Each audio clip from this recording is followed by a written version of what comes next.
বাংলাদেশ জাতীয়তাবাদী ছাত্র দল বাংলা সিনেমার সাবনানা।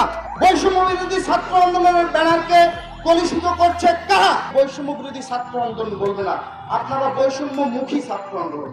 বাংলা সিনেমার সাবনানা 2.5 ঘন্টা একটা সিনেমায় শাবনা কষ্ট করে, দুঃখ করে, কিন্তু যখন শাবনার ভালো সময় আসে, প্রতিশোধ নেওয়া লাগবে, তখন কিন্তু শাবনা ক্ষমা করতে চায়। বাংলাদেশ জাতীয়তাবাদী ছাত্র দল বাংলা সিনেমার সাবনানা। বাংলাদেশ জাতীয়তাবাদী ছাত্র দলের এই রকম সামনের সারির নেতৃত্ব যদি আগামীতে কোনোভাবে আহত হয়, নিহত হয়, আমরা বাংলা সিনেমার সাবনার মতো আচরণ করতে পারবো না। ওগো, এদের ক্ষমা করো, আমরা ক্ষমা করতে পারবো না। আমাদেরও রক্ত গরম হয়, আমাদেরও শরীর গরম হয়। আর বৈষম্য বিরোধী ছাত্র আন্দোলনের নেতা কর্মী সমর্থক ভাইদের আমি উদ্দেশ্য করে বলতে চাই, বৈষম্য বিরোধী ছাত্র আন্দোলন একটি সামাজিক প্ল্যাটফর্ম। এই সামাজিক প্ল্যাটফর্মে